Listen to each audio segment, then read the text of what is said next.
네, 오늘 우리에게 주시는 하나님의 말씀은 디모데후서 2장 1절에서 4절 말씀입니다. 계시 말씀을 봉독할 때 살아계신 하나님의 음성을 들으시기 바랍니다. 내 아들아, 그러므로 너는 그리스도 예수 안에 있는 은혜 가운데서 강하고 또 내가 많은 증인 앞에서 내게 들은 말을 충성된 사람들에게 부탁하라. 그들이 또 다른 사람들을 가르칠 수 있으리라. 너는 그리스도 예수의 좋은 병사로 나와 함께 고난을 받으라. 병사로 복무하는 자는 자기 생활에 얽매이는 자가 하나도 없나니 이는 병사로 모집한 자를 기쁘게 하려 함이라. 아멘. 네, 오늘 말씀의 제목은 좋은 군사의 멋진 삶, 어쩌면 좋은 군사의 위대한 삶이라고도 할 수 있을지 모르겠습니다. 여러분, 우리는 이제 군사가 되었다. 지금 전쟁이 세계 도처에서 일어나고 있는 상황, 또 남북에 대치되어 있는 상황에서 병역제도가 있다 보니까 군대 가는 것을 되게 좀 힘들어하거나 또는 부정적인 이미지로 생각하는 경우가 많이 있습니다. 그러나 사실은 인류 역사에서 정말 군인 될 만큼 중요하고 가치 있는 어떤 직업도 드물 것 같습니다. 왜냐하면 자기 민족을 보호하고 지키는 거 얼마나 위대합니까? 예를 들면 여러분 이순신 장군하면 어때요? 훌륭하시죠. 나라를 지키는 군인이었습니다. 장군이었습니다. 정말 자신뿐만 아니라 그 가족들 그리고 동료들 그리고 그 나라 민족을 지키는 거, 이것은 정말 숭고한 일이기 때문에 어떤 의미에서 물건을 파는 것보다, 물건을 생산하는 것보다 더 숭고하고 거룩한 일이 군인의 일이 아닌가, 그런 생각이 듭니다. 여러분, 군인이 된다는 거, 근데 사도 바울이 이제 자기의 그 믿음의 아들 디모데에게 그걸 권면하고 있지 않습니까? 군사로 너는 나와 함께 고난을 받으라.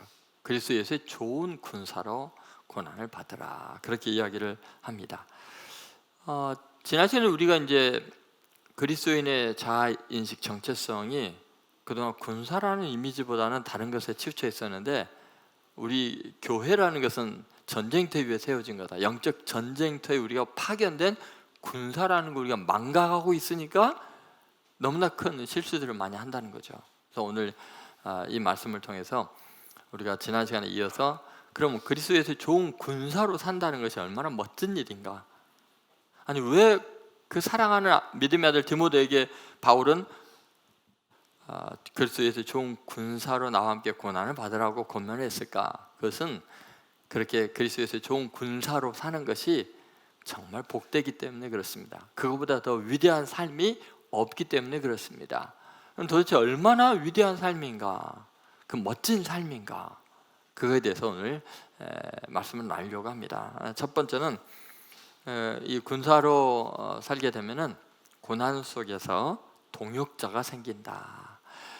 여러분, 전쟁에서 함께 생사를 같이 하는 전우들의 사랑이라는 거, 전우애라는 건요, 사실 어떤 공동체나 집단에서 일어나는 사랑보다도 더 강렬합니다. 왜냐하면 생사고락을 함께하고 있기 때문에 군인으로서 전쟁터에서 전우애, 이건 세상 어떤 인간관계보다 더 값지고 고결합니다. 그래서 디모데후서 2장 3절을 보면 그렇게 나오죠. 너는 그리스도 예수의 좋은 병사로 뭐라 그랬어요? 나와 함께 고난을 받으라, 이렇게 이야기합니다. 고난을 두려워하지 않고 권면하고 있죠. 나와 함께 고난을 받자, 이렇게 이야기합니다.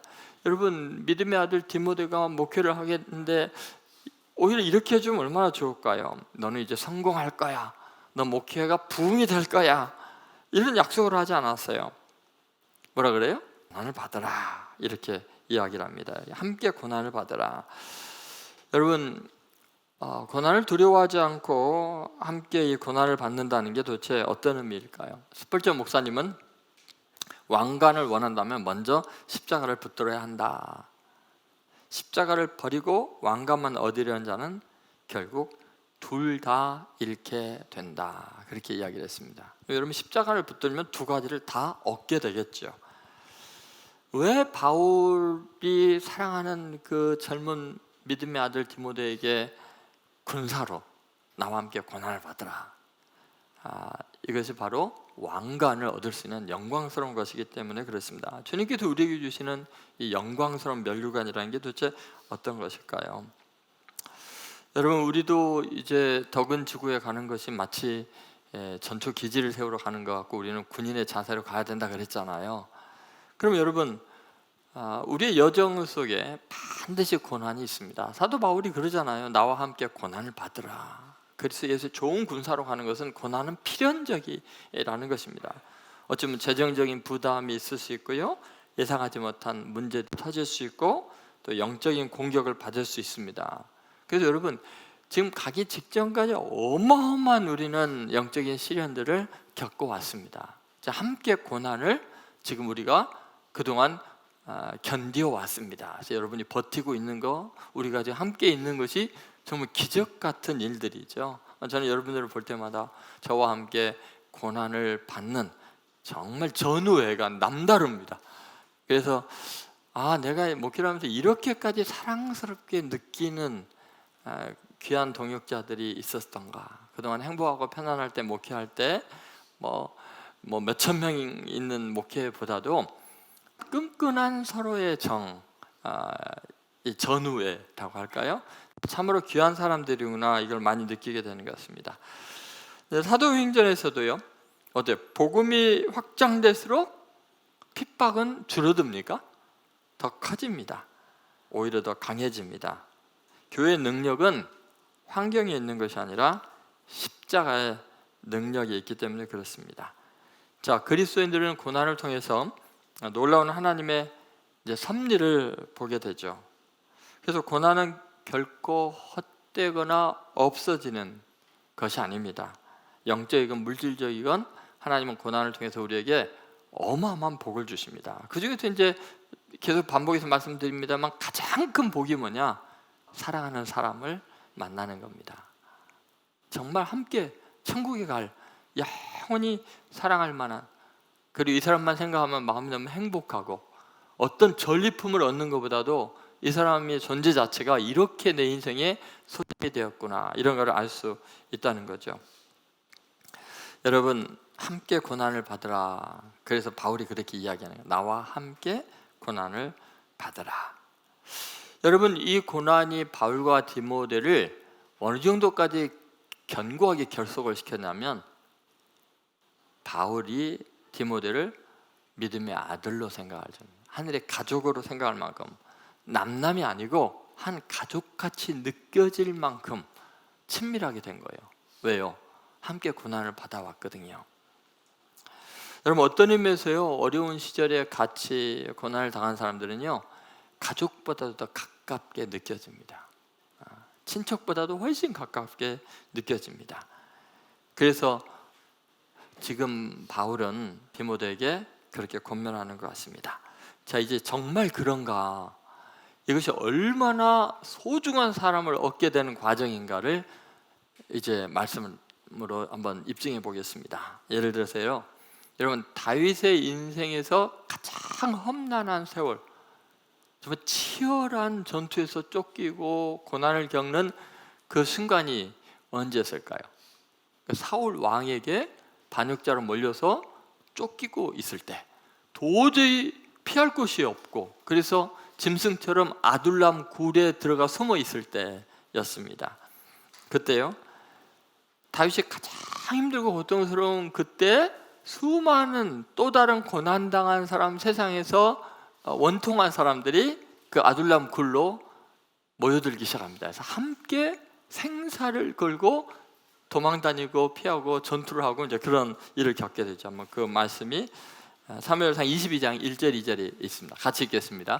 그러므로 다윗이 그곳을 떠나 아둘람 굴로 도망하며 그의 형제와 아비의 온 집이 듣고는 거리로 내려가서 그에게 이르렀고, 환난 당한 모든 자와 빚진 모든 자와 마음이 원통한 자가 다 그에게 모였고 그는 그들의 우두머리가 되었는데 그 그와 함께한 자가 400명 가량이었더라. 여러분 이번 환난 당한 모든 자, 마음이 원통한 자, 여기 있는 여러분과 저 이야기 하나요?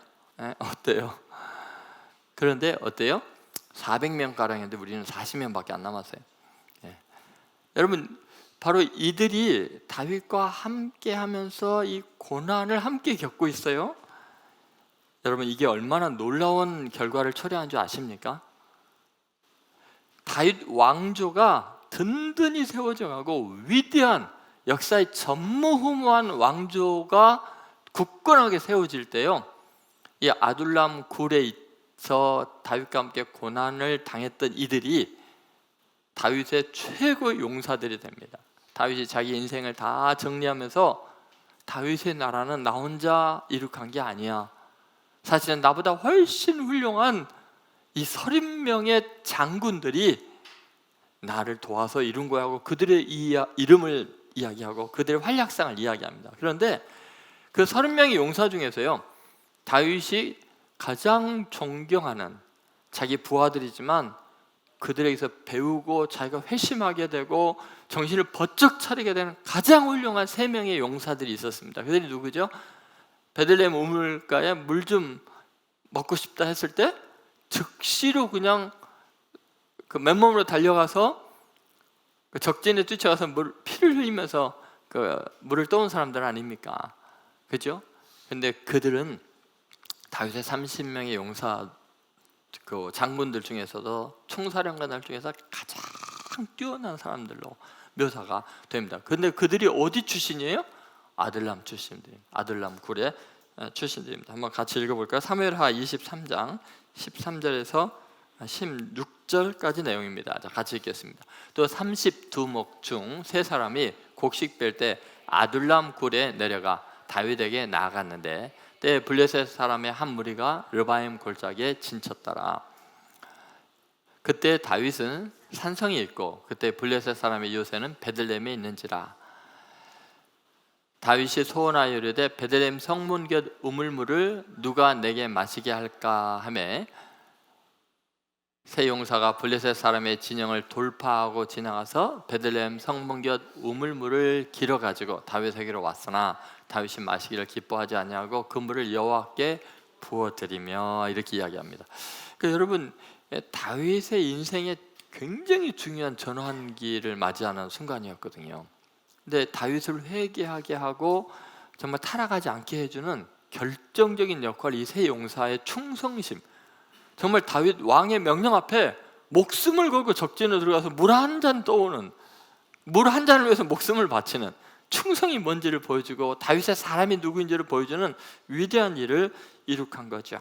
근데 이들이 바로 다윗이 위대한 왕국을 건설했을 때 가장 다윗이 믿을 만한 영웅들이 됩니다. 근데 그들이 언제 만난 거예요? 다윗이 사울왕을 피해서 다 다윗을 밀고 하고 거짓으로 고발하고 이럴 때 끝까지 함께했던 사람들입니다. 여러분, 고난은 우리와 함께할 영원한 동지들을 만들어줍니다. 영적 전투에서 외롭지 않게 함께할, 끝까지 함께할 믿음의 전사들이 있다는 거, 하나님이 주신 우리 인생 최고의 선물입니다. 다윗 인생에서 최고의 선물은 바로 이들이에요. 아둘람 굴에서 만났던 그들입니다. 예수님께서도 그래서 예수님이 지금 예루살렘 올라가면 이제 고난을 당하는 그 길을 갈 때 예수님께서 하신 말씀도 그것입니다. 16장 24절 보면은 이렇게 나오죠. 마태복음 16장 24절 그 유명한 말씀입니다. 네, 제가 읽어드리겠습니다. 예수께서 제자들에게 이르시되 누구든지 나를 따라오려거든 자기를 부인하고 자기 십자가를 지고 나를 따를 것이니라. 여러분, 지금 예수님이 가시는 길은 고난의 길이에요, 그죠? 십자가의 길이에요. 근데 정말 나를 따라오려면 자기를 부인하고 자기 십자가를 지고 나를 따르라고 하십니다. 그럼 어떤 결과가 초래되느냐? 마태복음 16장 27절에 이렇게 말씀하십니다. 인자가 아버지의 영광으로 그 천사들과 함께 오리니 그때 각 사람이 행한 대로 갚으리라. 하나님께서 다 갚아주신다. 그래서 여러분 첫 번째 우리가 생각할 거 이거죠. 우리가 예수 그리스도의 좋은 군사로의 가장 멋지고 위대한 삶이라는 건 뭐냐면 전투 중에 가장 훌륭한 동역자들을 만나, 정말 사랑하는 사람들을 만나고 의지할 사람을 만나는 거. 인생의 자산은 이거밖에 없습니다. 돈도 금방 떠나고 다 떠납니다. 사람들도 다 배신합니다. 그런데 죽기 전까지 내가 믿을 수 있는 사람 몇 사람만 있다면 이 사람은 절대로 어떤 상황에서 나 배신하지 않아. 그런 사람을 얻게 된다면 인생 성공한 겁니다. 부자보다 훨씬 낫습니다. 맞습니까? 그러므로 여러분 그리스도에서 좋은 군사로 함께 고난을 받는 것이 생애 최고의 가치 있는 일이다. 믿으시기 바랍니다. 이제 더 놀라운 일이 펼쳐집니다. 두 번째는 자기 생활의 얽매임에서 벗어난다는 것입니다. 여러분 이 2장 4절 디모데후서 2장 4절에 보면 그렇게 나오죠. 병사로 복무하는 자는 그 다음 뭐예요?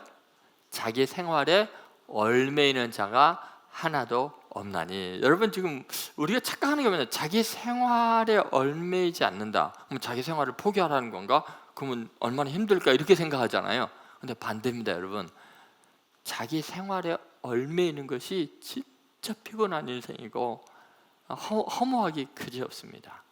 여러분 물질적으로 자기 생활 속이라는 작은 그 감옥에 갇혀서 맨날 먹고 살기 위해서 발버둥 치고 살아야 되고, 먹고 살기 위해서 일해야 되고, 굶어 죽지 않으려고 자식들 키우려고 교육시키려고 맨날 삶에 허덕이면서 그 자기 생활 속에 얽매여서 살 수밖에 없는 인생은 얼마나 힘듭니까? 여러분 한번 생각해 보십시오. 정신적으로는 우리가 굉장히 피곤하고 힘든 게 뭐냐면 자라는 초라한 인생의 감옥에 갇혀 있는 겁니다.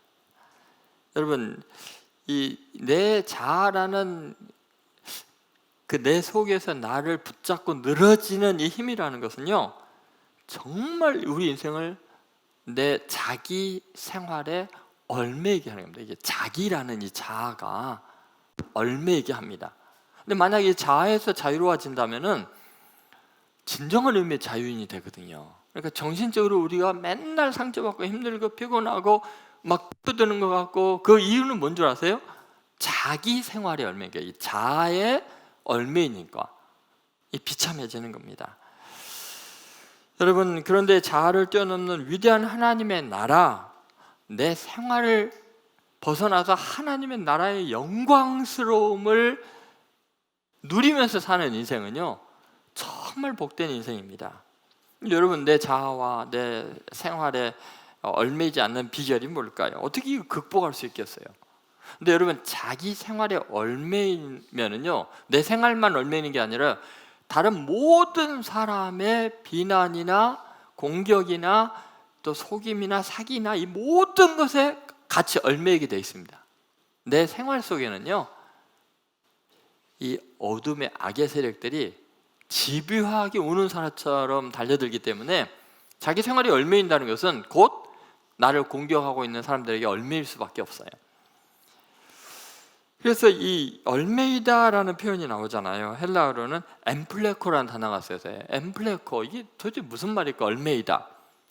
가시된 불에 옷이 걸린 상태, 또 그물에 물고기가 걸린 상태, 덩굴이 나무를 휘감아 움직이지 못하게 하는 상태, 이겁니다. 그러니까 사도 바울은 굉장히 생생한 그림으로 보여주는 거죠. 여러분 군인은요 이런 데 얽매이지 않는다는 거예요. 여러분 사탄이 우리를 무너뜨릴 때 우리의 큰 죄로만 무너뜨린다고 생각하는데, 여러분 사탄이요 큰 죄로 우리를 무너뜨리잖아요. 그럼 둘 중에 하나입니다. 완전히 회개 안 하고 망하든지, 큰 죄 때문에 철저하게 자기의 죄를 깨닫고 오히려 회개하고 하나님께로 돌아가는 수가 있거든요. 그래서 사탄은요 큰 죄로 무너뜨리는 걸 조심합니다. 대부분요 큰 죄로 무너뜨리지 않습니다. 뭘로 무너뜨리냐? 죄가 아닌 걸로, 자기 생활에 얽매이게 하는 거예요. 그러니까 여러분 그냥 그 뭐 넝쿨이나 잡스러운 것들이 나를 휘감고 있는 것 같은 정도, 넝쿨이 나무를 휘감아서 가는 정도, 뭐 심각하지 않은 것 같습니다. 사탄의 전략은요 생활 속에서 우리가 완전히 몰입하게 하는 거예요. 그래서 나는 죄를 안 짓고 열심히 살아라는 의식 속에서 하나님의 나라와 전혀 상관없이 인생을 다 낭비하고 소진하고 아무 의미 없게 인생 끝나게 하는 거예요. 이게 사탄의 전략입니다. 오직 치졸한 경쟁심과 생존과 자기 생활, 자기가 원하는 거, 내 작은 목표를 만족시키기 위해서 거기에 그냥 얽매여갖고 내가 꿈꾸는 이거 좀 더 가지고 좀 더 자녀 교육 잘 시키고 좀 더 뭐를 누리고 이거에 얽매여가지고 자기 세계에 얽매여갖고 하나님이 나를 이 땅에 태어나게 하시고 이 땅에 보내시고 하나님 나를 위해서 위대하게 쓰임받고자 하는 그거에 대해서 전혀 관심이 없다면 사탄이 성공하는 거 아닙니까? 너 그렇게 살다가 그냥 흙으로 돌아가라. 여러분, 우리는 너무 바빠요. 일도 해야 하고 아이도 키워야 하고 경제 걱정도 해야 되고. 그런데 여러분 어때요? 죽을 병에 걸리면 이거 아무것도 아닙니다. 아무것도 못합니다. 어차피. 여러분, 문제는 이것들이 죄가 아니기 때문에 쉽게 얽매입니다. 뭐 죄라고 생각하면 우리가 벗어날 거 아니에요. 더럽다고 생각하고 안 되면. 근데 이 사탄이 그런 식으로 허술하지가 않다니까요. 열심히 산다고 생각하거든요. 자기 생활에 얽매여서 열심히 산다고 생각하는 거예요. 복음을 위한 위대한 사명은 완전히 잊어버리고 놀라운 구원의 역사는 멀리하고 내 자식 더 잘 교육시키고 돈 더 모으고 이게 다라고 생각하면 이거는 소망이 없습니다. 사명 없는 자기 생활에 얽매이는 거, 이건 주님을 잃어버리게 합니다. 여러분 지금 중요시 여기는 것들이 뭐가 있습니까? 여러분, 다윗의 충직한 부하 장군 이제 아마 우리아를 생각해 봅시다. 여러분, 우리는 이제 충성을 했다고 해서 충성을 하면 인정을 받느냐? 여러분, 이 악한 세상에서는요, 특히 인간에게는요, 충성한다고 절대 그대로 보응을 받지 못합니다. 그것은 그 상대편, 내가 충성한 대상이 훌륭한 사람이거나 악한 사람이면 상관없습니다. 인간은 인간일 뿐이에요. 그래서 충성의 대상이 인간이 아니고 그 인간을 사용하시는 하나님이어야 합니다. 우리아 장군이 위대한 게 그런 거예요. 자기의 주군인 왕인 다윗에게 충성을 하잖아요. 요압 장군 자기의 주라고 고백하면서 충성을 해요. 그런데 여러분 잘 보면 우리아는요, 그들에게 충성하는 게 아니라 그들을 사용하시고 세우신 하나님께 충성을 하고 하나님 나라에 충성을 합니다. 근데 그것을 한번 볼게요. 그것이 얼마나 놀라운 일인가.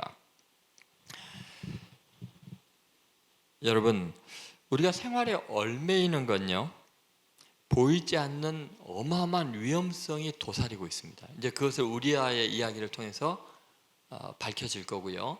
그러면 그 보이지 않는 어마어마한 위험성에서 어떻게 구원받는가? 그건 놀랍게도 충성심이, 진정한 의미의 충성이 우리 인생의 가장 비극적인 것들을 위대함으로 다 바꿔놨습니다. 자, 그 놀라운 비밀이 우리에게 있어요.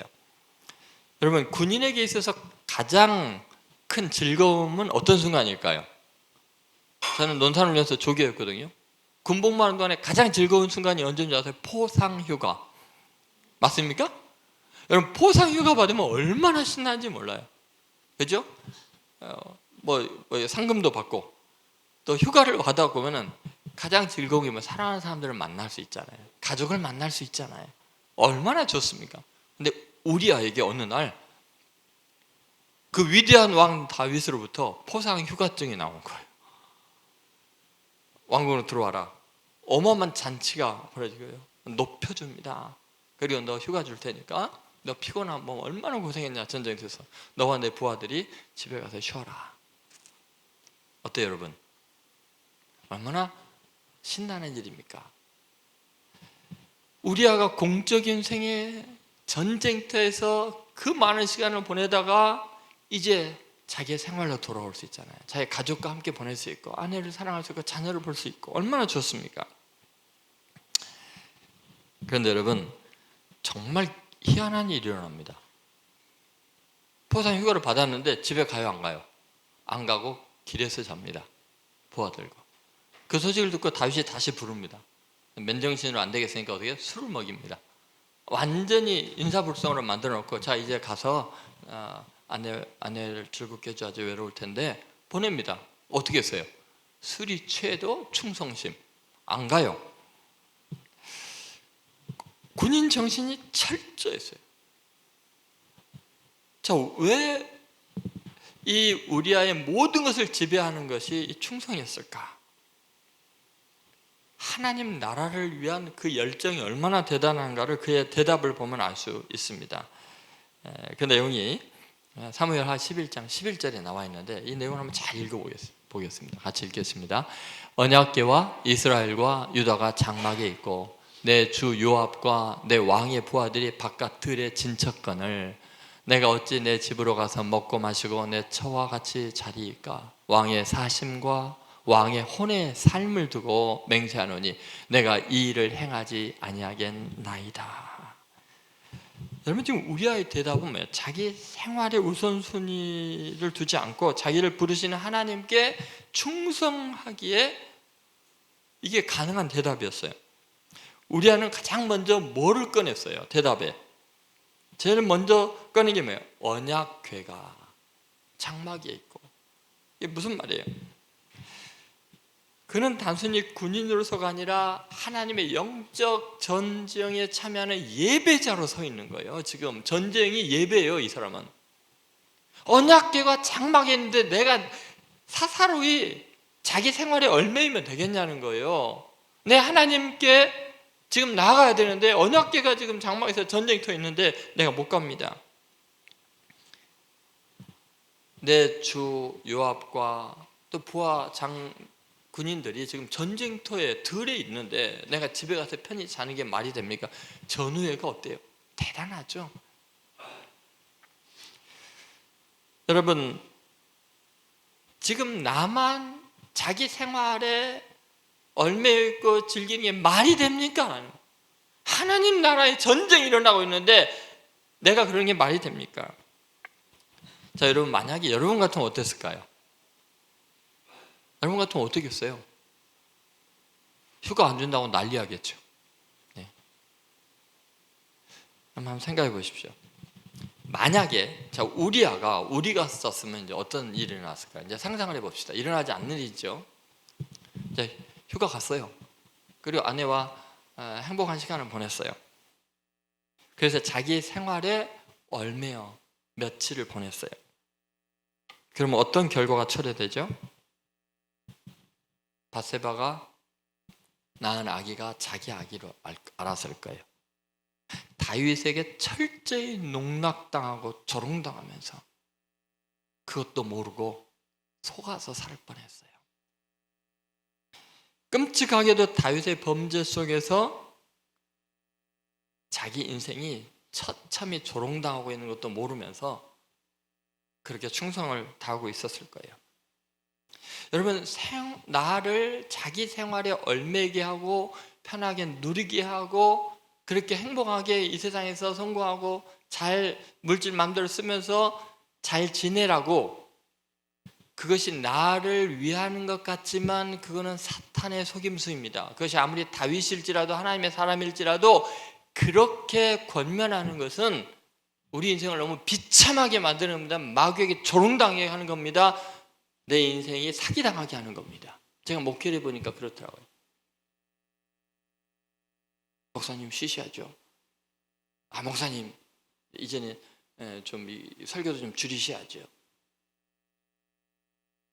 좀 생활을 충분히 누리실 만합니다. 이게 마귀 밥되게 만드는 거예요. 자기 생활에 얽매일 시간이 없어요. 근사로 부름받은 사람들은, 사명자들은요, 여러분, 모든 것이 좋게 보이지만 이런 제안들은 탈영이나 마찬가지 아닙니까? 전쟁 중에 이게 말이 되는 일입니까?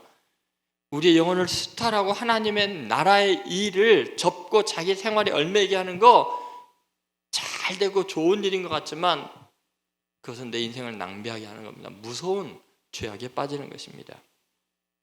그럼 결과는 어떻게 됐어요? 그래서 어떻게 됐어요?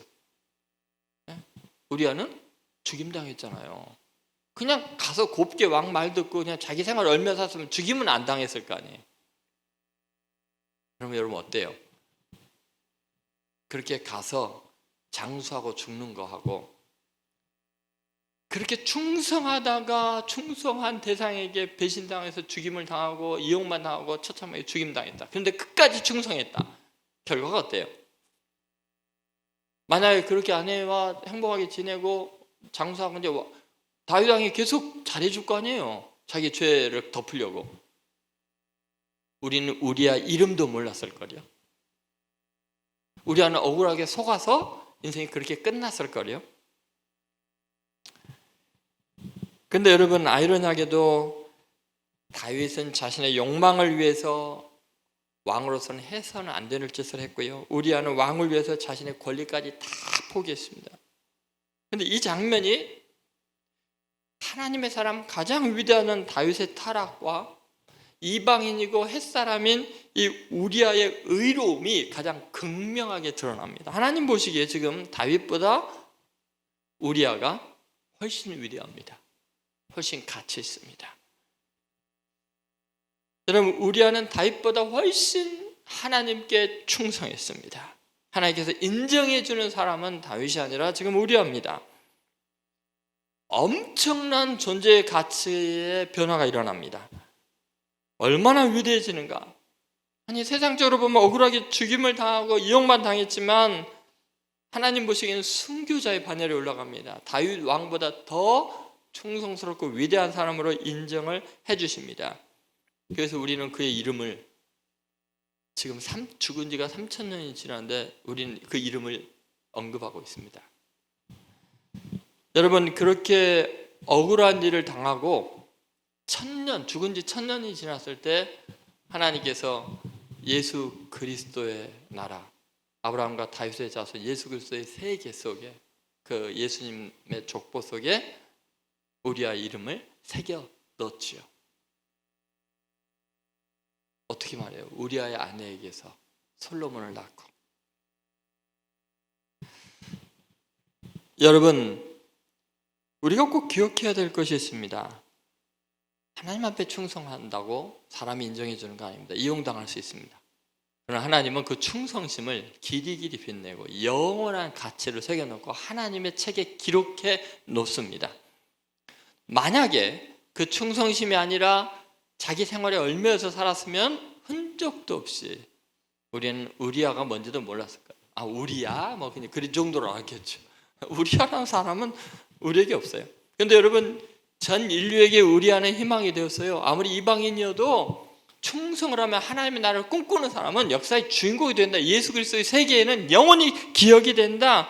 그러니까 자기 생활에 얽매이는 것보다 희생당하더라도 충성하고 고난을 함께 당하는 것이 훨씬 영광스럽다. 영원한 가치가 있다. 손해보는 거 아니다.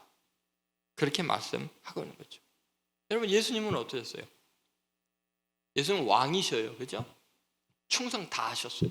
배신자들을 위해서 목숨을 내주셨어요. 우리 같은 사람들이 자기 생활에 얽매이는 것이 얼마나 손해본다고 생각하십니까? 죄인인 주제에. 그거 좀 안 한다고 굉장히 희생을 했다고 생각하십니까? 하나님의 본체이신 그분이 하늘의 모든 영광을 버리고 이 땅에 오셔서 충성을 다하셨잖아요. 우리 같은 죄인들을 위해서. 그래서 그분은 얼마나 위대하셨습니까? 모든 무릎이 예수 이름에 꿇게 만드시잖아요. 여러분 우리는 자기 생활에 얽매이는 것을 행복이라고 생각하고 성공이라고 생각하는 마귀에게 속으면 안 돼요. 자기 생활 못할지라도 하나님 나라를 위해서 희생당하는 것이 함께 고난을 받는 것이 훨씬 더 가치 있는 삶이고 위대한 삶인지 믿으시기를 주의 이름으로 소망합니다. 마지막 세 번째 또 놀라운 이야기들이 펼쳐집니다. 사명 성취로 부르신 그 왕을 기쁘게 한다는 것입니다. 여러분 모집한 자를 기쁘게 하려 함이라 하고 디모데후서 2장 4절에 이야기합니다. 우리가 병사로 그리스도의 좋은 병사로 살아간다는 것은 나를 부르신 그분을 기쁘게 할 수 있다는 거예요. 천지와 만물을 창조하신 창조주를 나 같은 미물이 기쁘게 할 수 있대요. 나는 그동안 삶을 살면서 하나님을 아프게만 했습니다. 나를 구원하신 주님을 눈물을 흘리게 했습니다.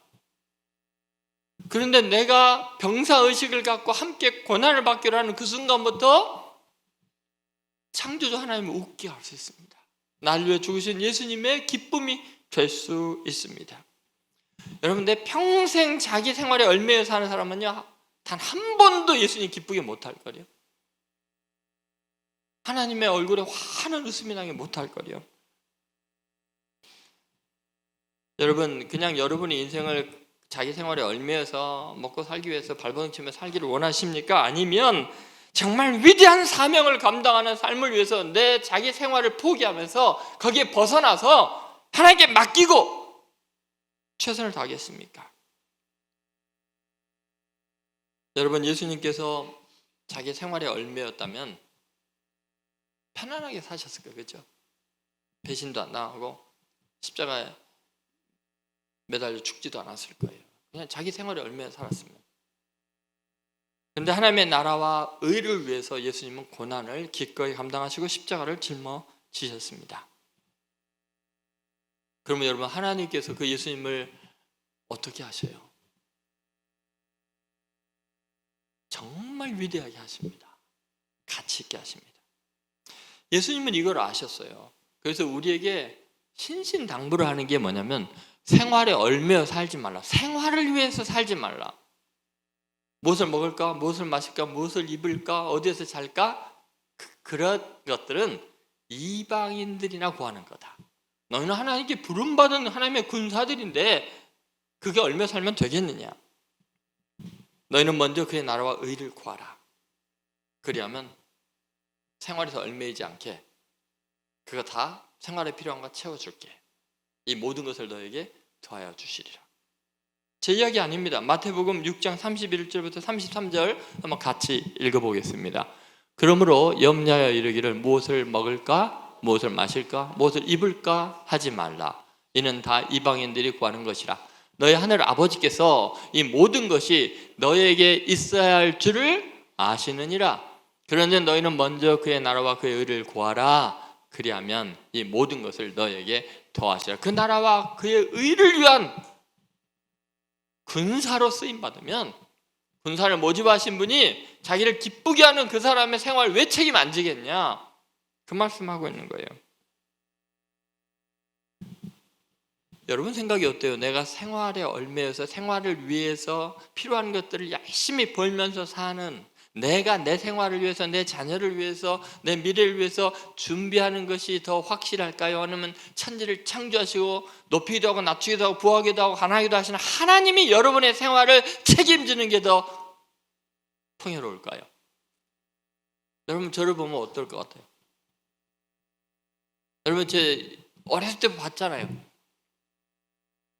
제가 제 생활을 위해서 얽매여서 사는 것보다 그냥 하나님 나를 위해서 다 그냥 맡겨놓고 사니까 하나님이 저 초라하게 하시던가요? 여러분은 어떨 것 같아요? 일순간으로 초라하게 하실 수도 있겠죠. 그러나 하나님은 영원한 풍요함으로 채워주실 줄로 믿습니다. 이 땅에서 안 해주면 더 주시겠죠. 여러분 부르신 그분은 부름받아도 충성하는 사람들의 생활을 책임질 수 있기 때문에 부르신 거예요. 모집한 이유는 생활 다 내가 책임질 테니까 너는 내일 해라고 부르는 거예요. 지금 바울이 이미지를 사용하고 있는 이 군사는 로마의 군인들을 지금 염두에 두고 하는 말입니다. 로마 제국의 군사들은 자기를 모집한 황제를 기쁘게 하기 위해서 모든 것을 희생합니다. 군사들이 장사하는 거 봤어요? 군사들이 자녀 교육하러 돌아다닙니까? 여러분 군사들은 뭐예요? 황제를 기쁘게 하기 위해서 황제의 명령에 목숨을 걸고 모든 걸 희생합니다. 그러면 로마 황제는 어떻게 할까요? 로마 군사들을 충성하는 그들을 위해서요 모든 걸 다 해줍니다. 나라를 주기도 합니다. 여러분 로마 황제가 위대합니까? 창조주 하나님 아버지가 위대하십니까? 누가 부여합니까? 우리를 모집한 그분은, 우리를 군사로 모집한 그분은 하나님 아버지입니다. 창조주시고 역사의 주권자이신 분입니다. 로마 황제를 세우기도 하고 패하기도 하시는 분입니다. 그분을 기쁘게 하고 충성을 다하는 하나님 나라의 군사들을 하나님의 책임 안 질 것 같습니까? 여러분, 하늘을 나는 새를 봐라. 농사도 짓지 않고 창고도 만들지 않는데 널 하늘 아버지께서 다 먹여주시지 않냐. 자, 들에 피는 백합화를 봐라. 하루아침에 폈다가 시들면 아궁이에 던져진 이 들풀도 하나님이 이렇게 입히시지 않냐. 솔로몬의 모든 영광으로 입은 것이 이 꽃 하나만 갖지 못하였다. 하물며 너일까 보냐. 여러분이 하나님을 모집한 일을 기쁘시게 하기 위해서 생활에 얽매이지 않고 자기 생활을 내려놓고 헌신하면 하나님이 솔로몬의 영광으로 입은 것보다 더 잘 입혀주겠다잖아요. 먹을 거 입을 거 걱정하지 말라 그러잖아요. 그래서 바울은 의도적으로 이 병사를 이야기하는 거예요. 로마 황제의 병사들 봐라. 얼마나 그러니까 번성하냐. 굶어 죽은 병사 봤냐.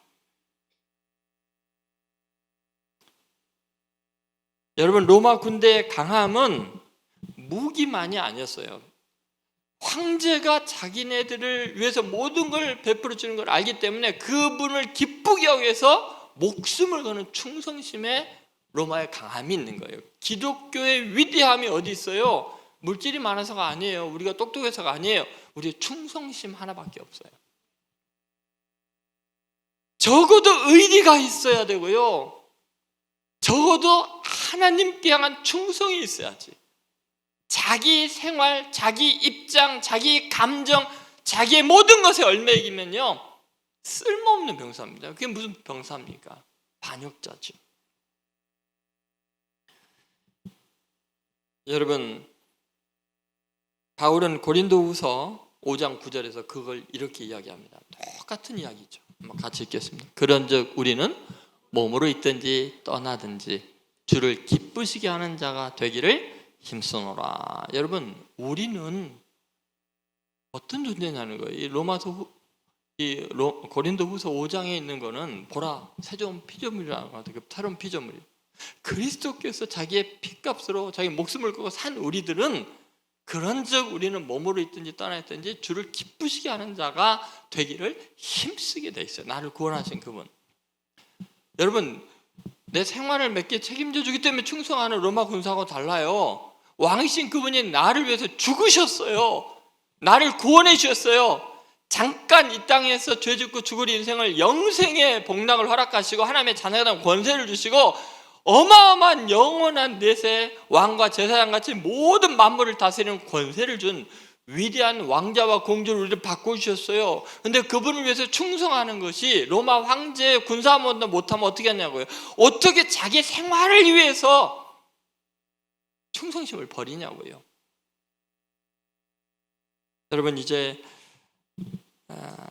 한번 결론과 도전의 말씀을 전하겠습니다. 여러분, 현대교회의 가장 위험한 요소가 뭘까요? 교회가 왜 지금 이렇게 전 세계적으로 무너져 내리고 있을까요? 며칠 전에도 미국에서 오신 한 집사님을 만났어요. 대형 교회들이 다 무너지고 있대요. 텅텅 비고 있대요. 유럽은 이미 오래됐고요. 술집, 디스코텍, 이슬람 사원으로 교회가 바뀌고 있죠. 왜 이 지경이 됐을까요? 여러분, 박해를 받아서 그럴까요? 여러분, 박해 받으면요 더 똘똘 뭉칩니다. 소비주의의 문제예요. 교회에 오는 것을 백화점 쇼핑하듯이 하고 있어요. 소비자입니까, 여러분? 종교 소비자들입니까? 아니면 군사입니까? 내가 교회 와서 무엇으로 내 주님을 기쁘시게 할까? 나를 죽음에서 구원하신 그분, 죄에서 자유케 해주신 그분, 나에게 하나님의 자녀가 되도록 나에게 복을 주신 그분을 어떻게 기쁘게 할까라는 마음으로 오십니까? 아니면 무엇을 더 받을까? 내가 여기서 어떤 특혜를 누릴까? 내 마음의 평안을 얻을까? 내 자녀 교육을 얼마나 잘 시킬까? 그럼 어떤 마음으로 오십니까? 오늘 설교 잘하나 보자. 오늘은 좀 힘이 넘치는 것 같네. 아니, 오늘 힘이 없네. 주차가 편한가? 주차장에서 시험에 들어서 이 교회 안 와. 프로그램이 없어. 여기는 좀 다양한 프로그램 있는 교회로 가야지. 건물이 좋은 곳으로 가야지. 여러분, 하나님의 말씀에 나오는 교회는, 성도들은 소비자가 아닙니다. 커스터머가 아니에요. disciple, 제자다. witness, 증인이다. soldier, 군인이다. steward, 청직이다. 어디 소비자라는 게 있어요? 어디 자기 생활에 얽매이는 존재가 어디 있습니까? 우리는 그리스도의 몸이라니까 내 몸이 내게 아니고 그리스도의 몸이 교회예요. 복음을 위해서, 그분의 부르심을 위해서, 그분의 나라를 위해서 헌신하기 위해서, 충성하기 위해서 부름받은 존재들. 그것이 인생의 가장 값진 선택이고 위대한 삶이에요. 존 스토트 목사님이 그래서 이렇게 해서 교회는 세상을 향한 하나님의 선교 공동체이지 종교 서비스를 제공하는 기관이 아니다. 무슨 서비스 받으려고 왔습니까? 여러분, 덕은 지구에 우리가 왜 교회를 세우려고 할까요? 굉장히 중요한 질문을 해야 됩니다. 왜 하나님은 하필이면 덕은 지구에 교회를 세우게 했을까요? 건물을 우리에게 주기 위해서가 아니에요.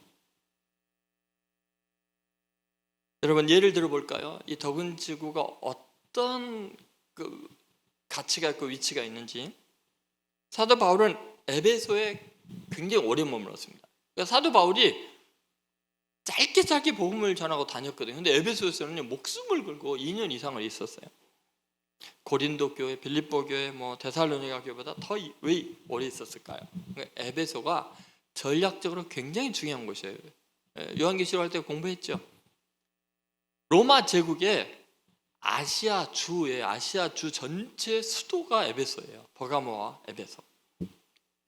그러니까 여러분, 지금 이 에베소는 로마 제국의 아시아 주 전체를 복음화하는 전초 기지인 거예요. 수도이기 때문에 여기서 다 통하거든요. 여기서 결정이 되면 바로 파급 효과가 바로 나거든요. 정말 그런가? 사도행전 19장 10절에 보면 에베소에서 바울의 사역을 이렇게 평가하고 있습니다. 2해 동안 이같이 하니 아시아에 사는 자는 유대인이나 헬라인이나 다 주의 말씀을 듣더라. 여러분, 왜 에베소가 중요해요? 아시아에 사는 모든 사람들이 다 주의 말씀을 듣게 되는 거예요. 에베소에서 사역이 이렇게 중요한 거예요. 여러분, 에베소 그 중심이 되는 도시가 복음화되니까 그 주위에 있는 모든 도시들이 다 쉽게 복음화가 되는 거죠. 여러분, 덕은 지구도 마찬가지입니다. 덕은 지구는요, 단순한 신도시 중에 하나가 아닙니다. 수많은 젊은 가정들이 모이고 다음 세대들이 자라나고 있습니다. 학원들이 바글바글합니다. 서울과 경기 서북부에 딱 경계선이 있습니다. 그쪽으로 이제 고양시, 일산, 신도시, 파주까지 연결이 됩니다. 그리고 이 덕은 지구의 신도시는 그 옆에 있는 향동과 어마어마하게 된 개발되고 있는 창동이 일산까지 끝까지 도대체 가늠할 수 없을 만큼 많은 아파트들이 지금 지어지고 있습니다. 그런데 바로 그 출발지, 서울과 딱 경계선이 있는 그곳에 상암동 방송국에서 일하는 수많은 젊은, 이 시대를 이끌어가야 되는, 문화의 최첨단을 걷고 있고 가치관을 만들어가야 되는 그들이 있는 곳이 거기입니다. 여러분, 한번 생각해 보십시오. 하나님께서 이곳에 교회를 세우시는 것, 한 건물을 위한 계획이 아닙니다. 한 도시를 향한, 어쩌면 경기 서북부 전체를 품고 가는, 그리고 대한민국의 문화의 흐름을 바꾸는, 하나님의 말씀을 다 듣게 해서 가치관을 바꾸는 굉장히 중요한 하나님의 섭리 가운데 있습니다. 여러분, 우리가 거기 계획했습니까? 여러분이 아시잖아요. 제가 강남 쪽에 방배동에 그거 얻으려고 얼마나 애를 썼습니까? 절반을 집주인이 월세를 내준다는데. 근데 신기하게 안 되잖아요.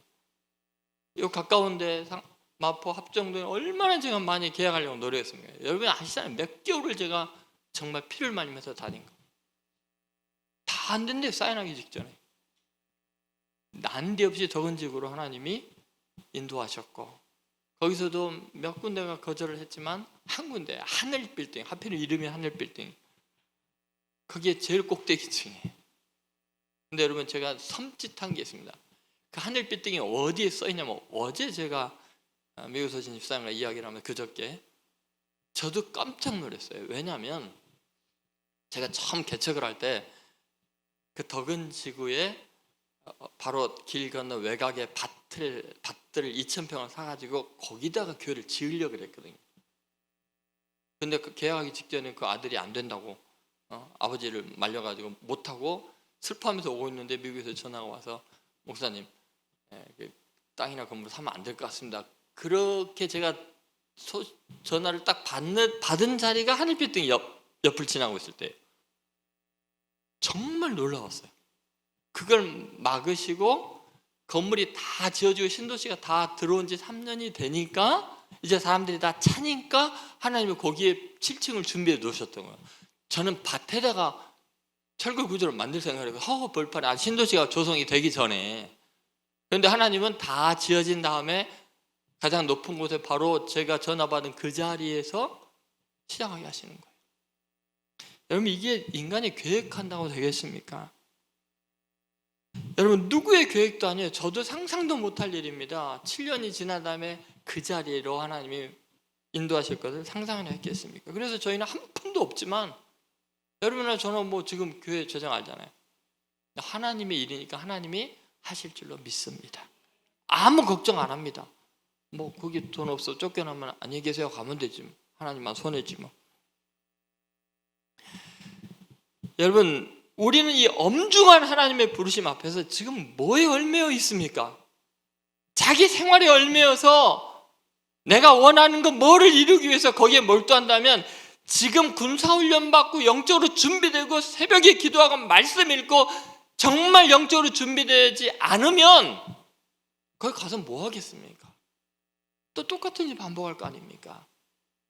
지금 여러분이요 다른 곳에 생활에 얽매이는 모든 것들을 끊고 지금 십자가의 용사로 준비되어야 됩니다. 고난받을 준비가 됐고 영적으로 각성하고 있어야 되고 능력 있게 준비되어서 그곳에서 하나님을 기쁘시게 하는 위대한 역사를 여러분이 경험해야 합니다. 고난이 있겠죠. 고난보다 우리 중요한 것은 보람입니다. 사명입니다. 이제 눈을 뜨시기 바랍니다. 여러분을 부르신 만왕의 왕을 기쁘게 하기 위해서 자기 생활을 내려놓으시기 바랍니다. 아둘람의 용사들처럼 다윗 왕국의 위대한 증인들로, 기둥들로 여러분이 세워지기를 바랍니다. 그러면 어느 날 여러분이 볼 거예요. 와, 대한민국 안에 정말 예수뿐인 교회가 이런 위대한 역사를 이루었구나. 하나님의 말씀으로 민족의 정신을 바꾸고 세계에 이 말씀을 증거하는 데 쓰임받았구나.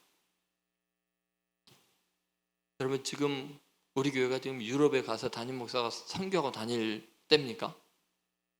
그럴 돈은 있습니까? 2천만 원이 드는데 다 선교사는 섬기는데. 근데 어떻게 해요? 우리 교회 예산 한 푼도 안 들잖아요. 하나님이 하시잖아요. 그렇죠? 왜? 복음을 전하는 거, 군사로 파견되는 거, 선교사님들 섬기고 힘이 되어주는 거, 그들을 무장시키는 거, 하나님 급하고 중요하기 때문에 우리 교회같이 약한 교회도 사용하시는 거예요. 여러분 남아있는 여러분들이 전력을 다해서 기도해 주시고요, 위대한 부흥의 역사, 유럽에 무너져가는 교회들을 다시 세우는 역사, 우리나라의 최초의 성경을 번역해서 보내준 그분의 교회 가서 예배를 드릴 거예요.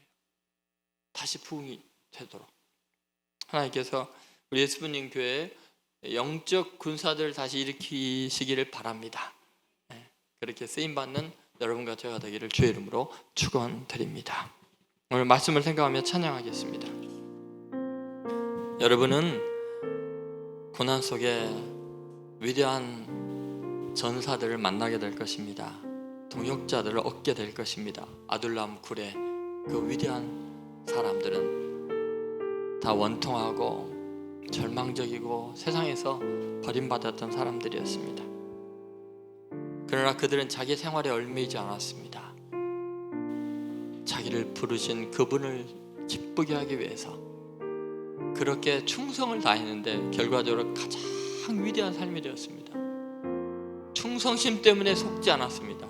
자기 생활에 얽매였다면 분명히 농락당하고 비참해졌을 텐데 역사의 길이 남습니다. 이제 사명감으로 부르신 이를 기쁘게 하기 위해서 주님, 내가 군사입니다. 나는 주님을 따라가는 십자가의 용사입니다. 고백하며 다 같이 찬양하겠습니다.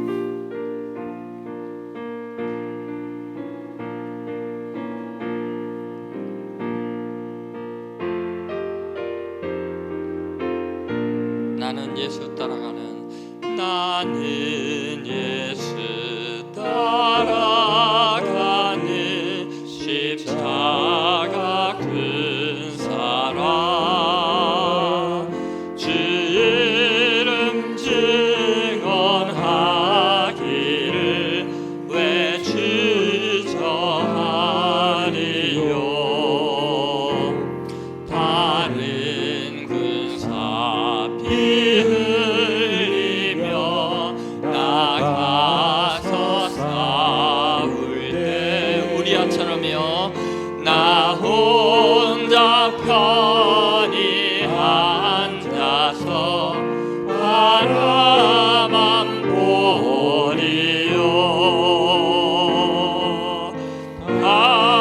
다른 사람 어찌든지 나 주님의 용사 되리.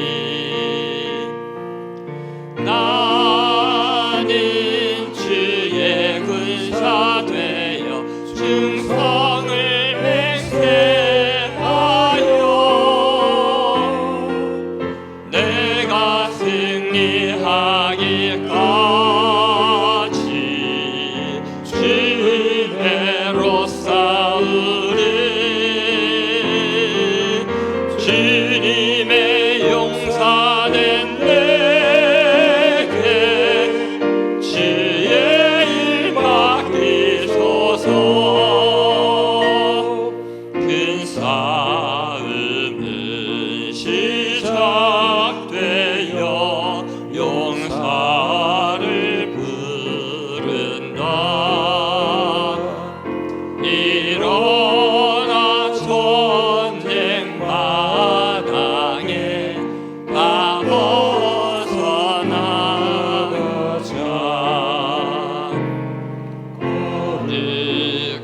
거룩하신 주님 위해 싸우러 나가자. 주님의 권능 힘입어 다 이길 때까지.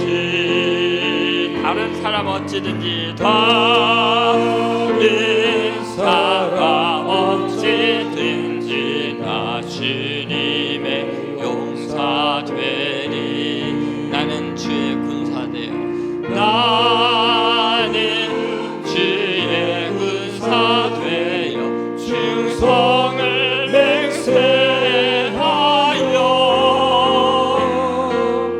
내가 승리하기까지 주로 싸우리. 주님의 용사는 내게 주의 일 맡기소서. 일어설 수 있는 분은 일어서서 찬양하겠습니다. 승리의 영광 위에 싸워야 하리라. 주 말씀 나의 힘 되니 겁낼 것 없구나. 모든 싸움 이긴 후에 그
주님의 용사된 내게 주의 일 맡기소서.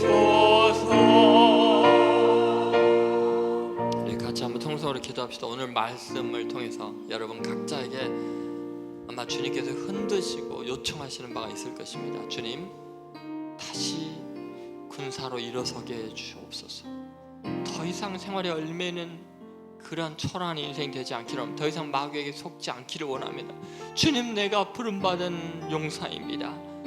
나를 모집한 주님, 나를 구원하신 주님, 나를 살려주신 주님, 그 주님을 기쁘시게 하기 위해서 다시 일어 도전하는 승리하는 삶이 되게 하여 주옵소서. 우리 주여 외치고 통성으로 기도하겠습니다.